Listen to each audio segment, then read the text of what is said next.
It's been a while since I filmed in a car or filmed at all, but I was watching the BGS IBMOR video, and the black lady was saying something about she's done with us even after the election, and that for whatever silly reason we must have thought that we were going to get back in the good graces of black women or something like that as black men. And it was really crazy and comical to hear her talk about how black men, ever since the advent of social media, have been putting down black women of all different shapes, sizes, colors, and everything else like that. And the interesting thing about it is, for 50, almost 60 years, for every talk show that you can go back as far as you can, even in the Bill Moyer series and the, what would you call that? The series with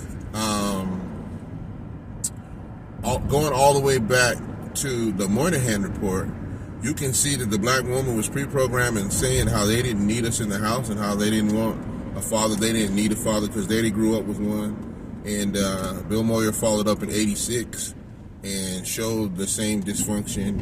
And then we did live through all the talk shows and everything else like that. So as a 57-year-old man, I listened to this bullcrap for forever. And most times men didn't say anything. So, you know, even your aunties and your granny and everybody else, when I was a kid, they sat around talking about how men are dogs and men are this and men are that, blah, blah, blah, blah.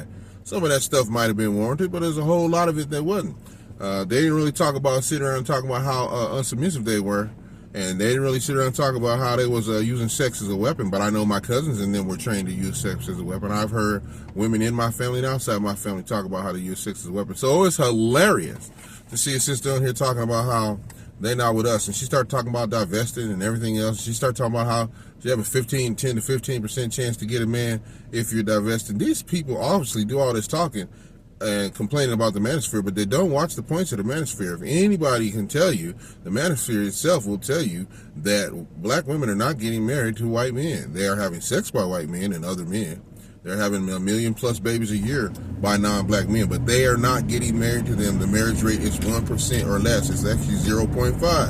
And we can thank Medium Man for that. So it's like really stupid to listen to this. I can see why BGS IBMOR was so pissed off, because just listening to it from the very beginning, I was like, this hyena is crazy. She is losing her ever-loving mind and talking crazy. And the one crazy thing about it was, I'm not sure she got a man at all. But she definitely was a leftover woman. And even if she wasn't a leftover woman, she was a bitter shrew and a hyena that nobody would really want to deal with. She was passable on as far as her looks, but her attitude, hell to the no. Get your passport ready, gents. You young brothers, stack some money and get out. Later.